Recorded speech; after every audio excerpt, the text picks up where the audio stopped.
জাতীয় সংসদে যে একটি আলাপ আলোচনা চলছে, তর্ক বিতর্ক চলছে, সেটি নিয়ে বাইরেও আবার মাঠ একটু গরমের চেষ্টা চলছে।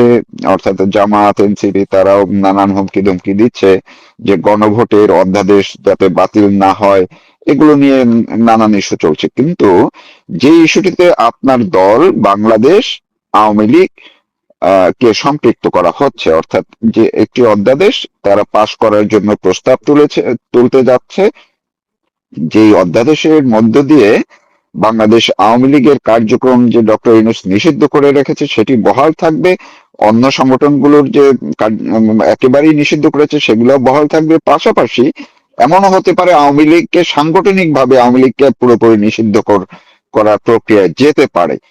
এই ইস্যুটি নিয়ে এখন চলছে পক্ষে বিপক্ষে নানান আলোচনা। বাংলাদেশ আওয়ামী লীগ এই ইস্যুটিকে কিভাবে রিয়াক্ট করছে, আপনার প্রতিক্রিয়া কি হচ্ছে এটি নিয়ে, বা পার্টির মধ্যেও বা কি হচ্ছে?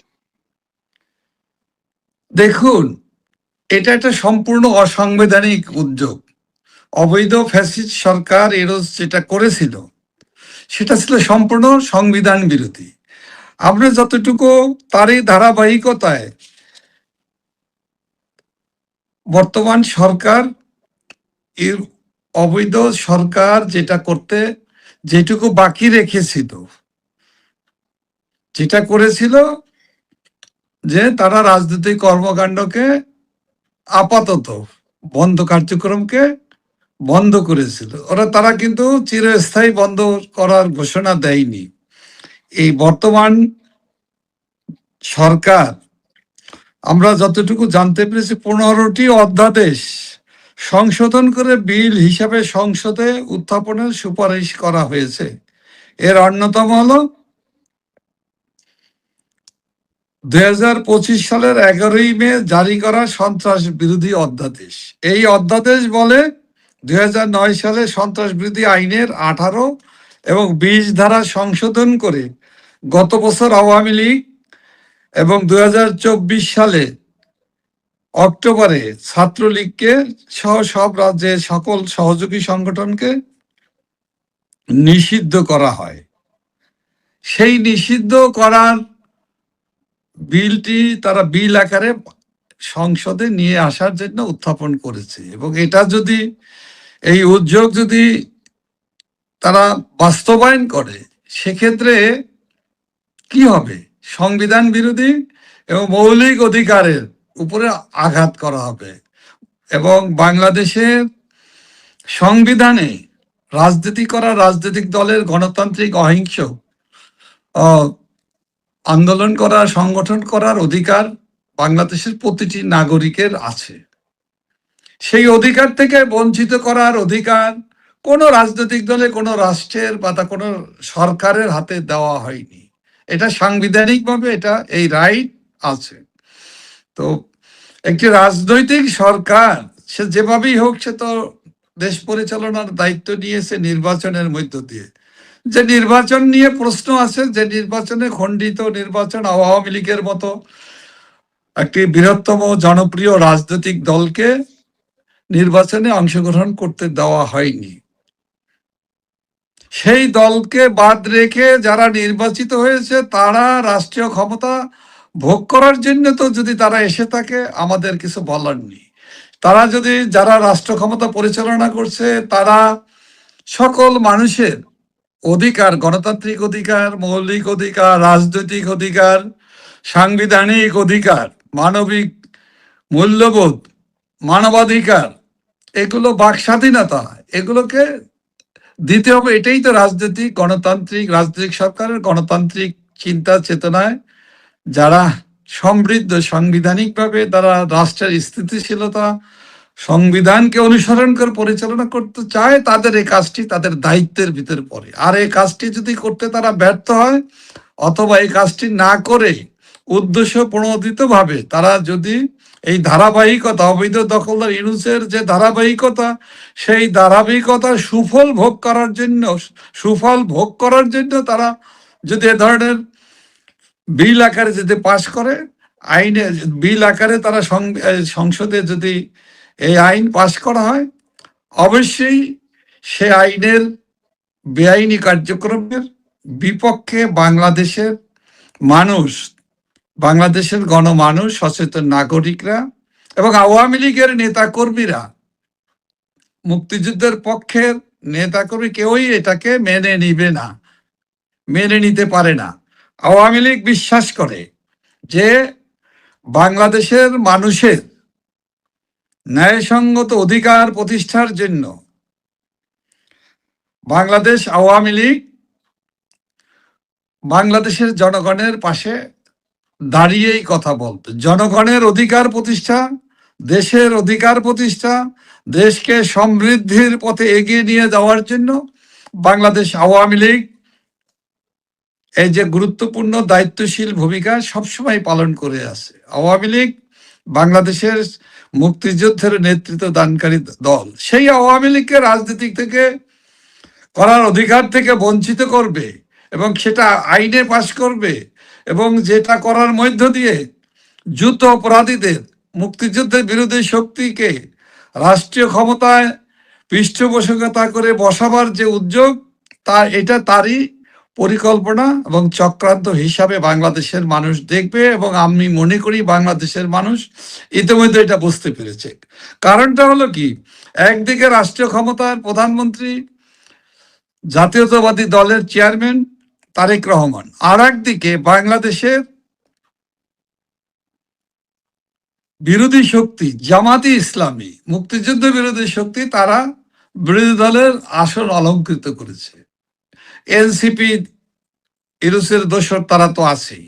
তারা সবাই কিন্তু এক অভিনয়, একই উদ্দেশ্য, একই আদর্শে তারা বিশ্বাসী। আজকে তাদের এই গত 2 মাসে কিন্তু স্পষ্ট হয়ে উঠেছে। আজকে দেখেন 1975 সালের 15ই আগস্টের পরে জামাতে ইসলামীদেরকে, দেশ বিরোধী গোষ্ঠীদেরকে রাজনীতিতে পুনর্বাসন করেছে বিএনপি নামক এই দলটির প্রতিষ্ঠাতা মেজর জেনারেল জিয়াউর রহমান, রাষ্ট্রপতি জিয়াউর রহমান, সেনাপ্রধান জিয়াউর রহমান। আজকে তিনি জামাতে ইসলামীদেরকে, গোলাম আজমদেরকে বাংলাদেশের রাজনীতিতে এসে পুনর্বাসিত করেছেন। তারপরে তার স্ত্রী বিএনপি চেয়ারপারসন প্রয়াত বেগম খালেদা জিয়ার আমলে জামাত ইসলামীদেরকে মন্ত্রী পরিষদের সদস্য বানিয়ে বাংলাদেশের জাতীয় পতাকা তাদেরকে উড়িয়ে দেওয়া হয়েছে। ঠিক একইভাবে ইউনূসের পৃষ্ঠপোষকতায়, দেশ বিরোধী গোষ্ঠীর, ফ্যাসিস্ট গোষ্ঠীর পৃষ্ঠপোষকতায় এবং মৌলবাদী গোষ্ঠীর পক্ষ অবলম্বন করে দেশ বিরোধী তাবেদার ডক্টর মোহাম্মদ ইউনূসের প্রশ্রয়ে বিএনপিদের এবং বিএনপি নামক রাজনৈতিক দলের সমর্থনে আজকে তারা নির্বাচনে অংশগ্রহণ করে বিরোধী দলের আসন ভাগাভাগির যে নির্বাচন হয়েছে সেই বিরোধী দলের আসন অলঙ্কৃত করেছে এবং এই আসনে বসে বিরোধী দলে বসেও জাতীয় পতাকা তুলে দেওয়া হলো। এটা কে করলো? এর সাথে বর্তমান প্রধানমন্ত্রী তারেক রহমান এবং ফ্যাসিস্ট ইউনূস এবং ইউনূসের দোসররা জড়িত। দেখবেন ধারাবাহিকভাবে একইভাবে বাংলাদেশ বিরোধী গোষ্ঠী কিন্তু সবাই এক ও অভিন্ন হয়ে আছে।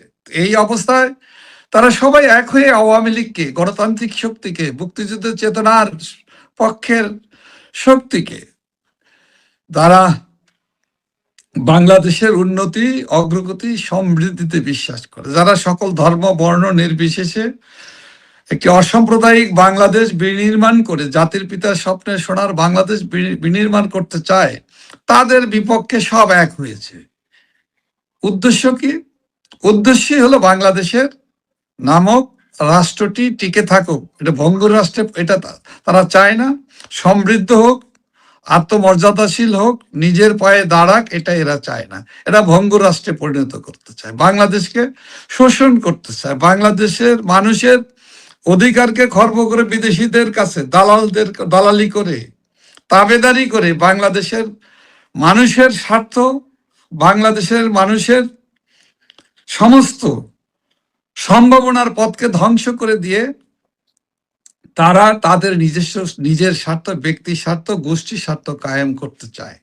তাই এই অবস্থায় এই ফ্যাসিস্ট ইনুসের উত্তরাধিকার, ফ্যাসিস্ট ইনুসের দোসর এবং ফ্যাসিস্ট ইনুসদের জঙ্গিদের, মব সন্ত্রাসীদের, হত্যাকারীদের রক্ষাকারী, আইন শৃঙ্খলা রক্ষাকারী বাহিনী সদস্য, আওয়ামী লীগের নেতা কর্মী, তৃণমূলের নেতা কর্মীদেরকে যারা করেছে, সেই সন্ত্রাসী, জঙ্গিবাদী দোসরদেরকে রক্ষা করার জন্য যেমনি ভাবে 15টি অধ্যাদেশের ভিতর দিয়ে বিল হিসাবে সংসদে উত্থাপনের সুপারিশ করা হয়েছে, এটা যদি বাস্তবায়ন করা হয়, দেশে আইনের শাসন ভেঙে পড়বে। এমনিই তো ধ্বংস করে ফেলেছে, আইনের শাসন বলতে আর কিছু অবশিষ্ট থাকবে না। দেশে মানুষের কে অন্ধকার থেকে আরো গভীরতর অন্ধকারের দিকে নিয়ে যাওয়া হবে এবং বাংলাদেশে সন্ত্রাসীদের, খুনিদের স্বর্গরাজ্যে, জঙ্গিদের স্বর্গরাজ্যে পরিণত হবে, যেখানে খুনিদের বিচার হয় না। এই সংস্কৃতি তো বর্তমান সরকার করছে, এটা নতুন নয়। 75 সালের 15ই আগস্ট জাতির পিতা বঙ্গবন্ধু শেখ মুজিবুর রহমান সহ পরিবারের সদস্যদের হত্যা করার পরে সেই খুনিদেরকেও ইনডেমনিটি দিয়েছিল জিয়াউর রহমানের সরকার। সেই খুনিদেরকে পুরস্কৃত করেছিল খালেদা জিয়ার সরকার। উনি যখন প্রধানমন্ত্রী ছিলেন তখন তাদেরকে প্রমোশন দিয়ে এম্বাসিতে পাঠিয়েছে, আরো প্রমোশন দিয়েছে। এবং সেই খুনিদেরকে রক্ষা করার জন্য বিএনপি নামক রাজনৈতিক দলটি আন্দোলন সংগ্রাম করেছে। খুনিদেরকে আইনের শাসন যখন, যে ইনডেমনিটি যখন তুলে নেওয়া হলো, তখন তাদেরকে বাঁচানোর জন্য খুনিদের পক্ষ নিয়েছে। যে একইভাবে আপনি দেখেন, বেগম খালেদা জিয়ার সময়ও কিন্তু অপারেশন ক্লিন হার্টের নামে অসংখ্য আওয়ামী লীগের নেতা কর্মীদেরকে হত্যা করা হয়েছিল, সেখানেও কিন্তু ইনডেমনিটি দেওয়া হয়েছিল। যারা সে খুনের শিকার হয়েছিল আওয়ামী লীগের অসংখ্য নেতা কর্মী, সেই খুনিদের, যারা খুন করেছে, যারা খুনের সাথে বিএনপি, জামাত সহ যারা জড়িত, তাদেরকে রক্ষা করার জন্য ইনডেমনিটি অধ্যাদেশ জারি করা হয়েছিল। একইভাবে ডক্টর ইউনূস আওয়ামী লীগের নেতা কর্মী, আইন শৃঙ্খলা, পুলিশ বাহিনীর সদস্য সহ ধর্মীয় সংখ্যালঘুদের যারা হত্যা করেছে, যারা সন্ত্রাস করেছে, জঙ্গিবাদীদেরকে রক্ষা করার জন্য ইনডেমনিটি জারি করেছে। সেই ইনডেমনিটিকে রেটিফাই করে সংবিধানে ভিতরে সংযোজন করে সেই খুনিদের রক্ষা করার দায়িত্ব কিন্তু বর্তমান সরকার নিয়েছে। তাহলে আমরা কিসের উত্তরাধিকার? বাঙালি জাতি খুনিদের উত্তরাধিকার। বাংলাদেশের রাষ্ট্র ক্ষমতায় যারা এসেছে তারা কারা? খুনিদের রক্ষাকারী, খুনিদের উত্তরাধিকার, খুনিদেরকে রক্ষা করার রাজনীতি কি বাংলাদেশের মানুষকে এদেরকে উপরে আস্থা বিশ্বাস রাখতে পারে? নিশ্চয়ই বাংলাদেশের মানুষ খুনিদেরকে সমর্থন করে আর